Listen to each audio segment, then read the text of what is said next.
बिस्मिल्लाहिर्रहमानिर्रहीम। मैं असगर अली तबस्सुम हूँ। तहरीक पाकिस्तान में बंगाली पेश थे, बल्कि यूँ कहना मुनासिब होगा कि तहरीक पाकिस्तान की कामयाबियों में सबसे ज़्यादा हिस्सा बरसगीर के मुसलमानों में बंगालियों का था। दूसरी जंग अज़ीम की तबाहकारियों के बाद अंग्रेज़ हुक्मरानों ने फ़ैसला कर लिया था कि वो बरसगीर को छोड़ देंगे। झगड़ा बरसगीर के अंदर मुसलमानों और हिंदुओं के दरमियान था। पंडित जवाहरलाल नेहरू बरसगीर में अखंड भारत का ख्वाब देख रहे थे, जबकि कायद आज़म की क़यादत में मुस्लिम लीग के प्लेटफार्म पर मुल्क में मुस्लिम अक्सरियती इलाकों पर मुश्तमल पाकिस्तान के नाम से एक अलहदा मुल्क बनाना चाहते थे। इस जद्दोजहद में बंगालियों का जोश व खरोश दीदनी था, मगर वक्त की सितम ज़रीफ़ी देखिए कि क़यामत पाकिस्तान के बाद पाकिस्तान पर मगरबी पाकिस्तान की ब्यूरोक्रेसी छाई रही। मशरक़ी पाकिस्तान में मगरबी पाकिस्तान के हुक्मरानों का सिक्का ही चलता था, जबकि बंगाली हर मामले में सानवी हैसियत रखते थे। दरअसल इंडिया साजिश कर रहा था। उसकी कोशिश थी कि पाकिस्तान को दो हिस्सों में तकसीम कर दिया जाए। रेडियो के ज़रिए प्रोपेगेंडा करके वो बंगालियों के दिल में ये बात ढालता रहा कि उनके साथ ज़्यादती हो रही है और उन्हें अलहदा हो जाना चाहिए। वो अलहदगी की तहरीक शुरू से ही चला रहा था पाकिस्तान को तोड़ने के लिए। मगरबी पाकिस्तान की ब्यूरोक्रेसी की रौनत और तकब्बर का ये हाल था कि वो मशरक़ी पाकिस्तान को मगरबी पाकिस्तान पर एक मुआशी बोझ समझने लगे थे। 1958 के मार्शल लॉ के बाद मशरक़ी पाकिस्तान के लोगों में एहसास महरूमी और भी बढ़ गया था। सदर जनरल मोहम्मद अयूब खां के 11 साला दौरे हुकूमत में पाकिस्तान में ज़रई और सनती तरक्की बहुत हुई, मगर उसका सारा ज़ोर मगरबी पाकिस्तान पर था। मशरक़ी पाकिस्तान में मुआशी तरक्की बराए नाम थी। मैं ये आँखों देखा हाल बयान कर रहा हूँ। मैंने जो कुछ देखा, मुशाहदा किया, मैं वही बयान करता हूँ। मैंने मगरबी पाकिस्तान में नोट किया, मुशाहदा किया, ये देखा कि बंगालियों की हैसियत ऐसे ही थी जैसे घरों में काम करने वाले नौकरों की होती है। वो शूद्रों जैसी ज़िंदगी गुजार रहे थे। मगरबी पाकिस्तान की ब्यूरोक्रेसी की रौनत और मतकब्बराना अंदाज़े फ़िक्र के बावजूद मशरक़ी और मगरबी पाकिस्तान के आम लोगों में मुगायरत नहीं थी, दूरी नहीं थी।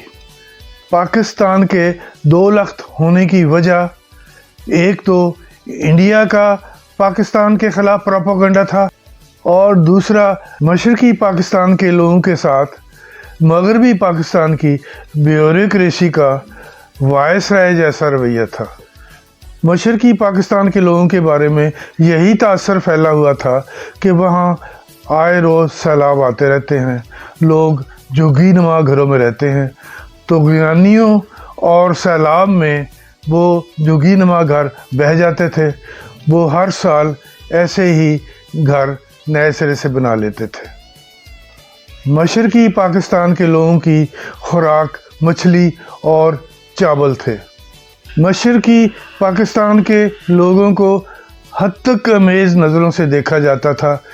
उनकी खुराक चावल और मछली थी, उसको भी वो अजीब नज़रों से देखा जाता था। हटसन, जिसे बंगाल में सुनहरी रेशा कहा जाता था, वो वहाँ की अहम ज़रई पैदावार थी, मगर मगरबी पाकिस्तान में उसकी कारोबारी हैसियत को नज़रअंदाज कर दिया गया था और ऐसे ही गर्दाना जाता था जैसे पटसन बारदाने के लिए है, बोरियां बनाने के लिए है।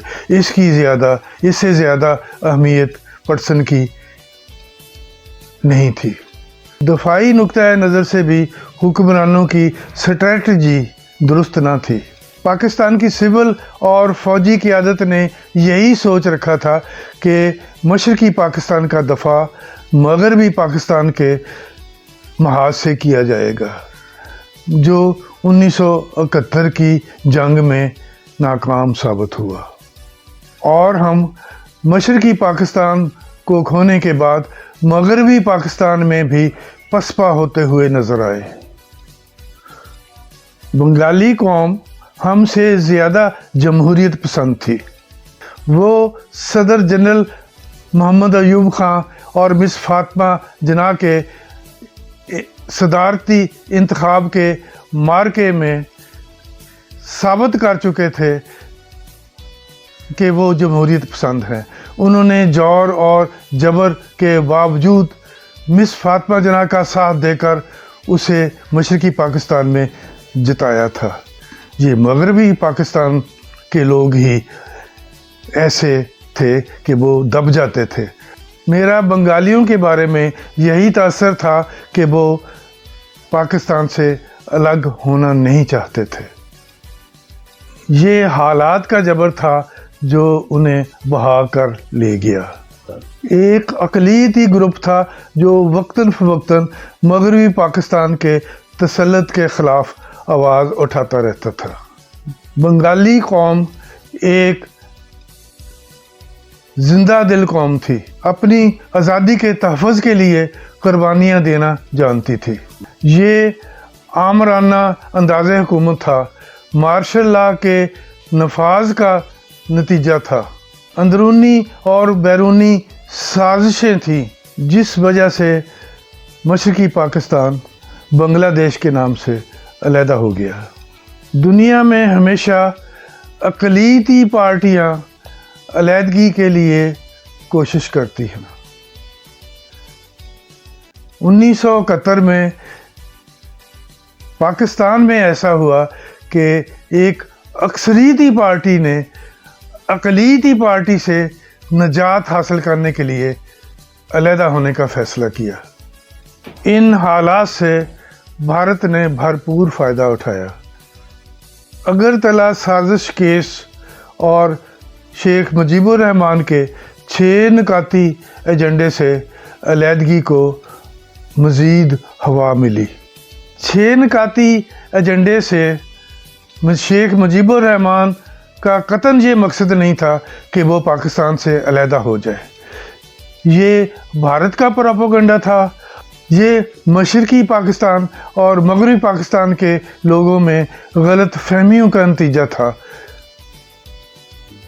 कि ना चाहते हुए भी पाकिस्तान टूट गया।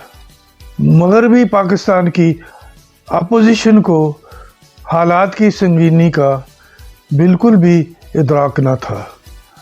अपोजिशन तो बस एक ही बात लिए बैठी थी कि किसी तरह अयूब खान को इक़्तिदार से हटा दिया जाए।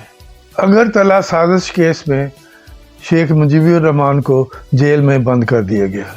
मगरबी पाकिस्तान में जनरल मोहम्मद अयूब खान के ख़िलाफ़ रोज़ाना मुज़ाहरे होते थे, जुलूस निकलते थे और भारत के ज़ेरे साया मुक्ति बाहिनी अलहदगी के एजेंडे पर अमल पैरा थी। सदर जनरल मोहम्मद अयूब खान ने ज़िद होकर 1962 अपना ही बनाया हुआ 1962 का आइन मनसूख करके इक़्तिदार commander in chief general Mohammad जाजा के स्पुर्द कर दिया। यूँ मुल्क दूसरी दफ़ा मार्शल लॉ की लपेट में आ गया। जनरल मोहम्मद जाजा खां एक अयाश हुक्मरान था। वो शराब और शबाब के नशा में हर वक्त मदहोश रहता था। ऐवान सदर में जनरल रानी खां जैसी ख़वातीन का राज था। मगर जनरल याह्या खान ने एक अच्छा काम किया। उन्होंने मुल्क में गैर जानिबदाराना इंतखाबात करवा दिए। मगर सितम ज़रीफ़ी देखिए कि ये गैर जानिबदाराना इंतखाबात हमें रास ना आए। वो यूं कि मशरक़ी पाकिस्तान में कौमी असम्बली की सीटें मगरबी पाकिस्तान से ज़्यादा थी और तमाम की तमाम मशरक़ी पाकिस्तान की सीटें अवामी लीग जीत गई। पाकिस्तान पीपल्स पार्टी और दीगर सियासी पार्टियों का मशरक़ी पाकिस्तान में मुकम्मल तौर पर सफाया हो गया, जबकि मगरबी पाकिस्तान में जुल्फ़िकार अली भुट्टो की पाकिस्तान पीपल्स पार्टी को अक्सरियत हासिल थी। असूली तौर पर कौमी असम्बली में मरकज़ी हुकूमत बनाना अवामी लीग का हक बनता था, जबकि जुल्फ़िकार अली भुट्टो का क्लेम था कि चूँकि उन्हें मगरबी पाकिस्तान में अक्सरियत हासिल है इसलिए मरकज़ी हुकूमत में उनका हिस्सा बनता है। एक बदएतमादी का माहौल पैदा हो चुका था। पाकिस्तान के दोनों बाजुओं के दरमियान 1000 मील की दूरी थी। दोनों विंग एक दूसरे पर एतमाद करने को तैयार न थे और इंडिया इसको हवा दे रहा था। अब जिंदगी को एक नया अफसाना चाहिए। अब जिंदगी को एक नया अफसाना चाहिए। जो जहाँ पे खेल जाए वो परवाना चाहिए। मेहरो वफा का कहत है नफ़रत को है फ़रोग़। मेहरो वफा का कहत है नफ़रत को है फ़रोग़। और मुझको अब भी एक दिले दीवाना चाहिए। अब तो मैं अपनी कश्ती दिल भी जला चुका। अब तो मैं अपनी कश्ती दिल भी जला चुका। अब तो उसे ख्याल कुछ आ जाना चाहिए। रस्सी तो जल गई है मगर बल नहीं गए। रस्सी तो जल गई है मगर बल नहीं गए।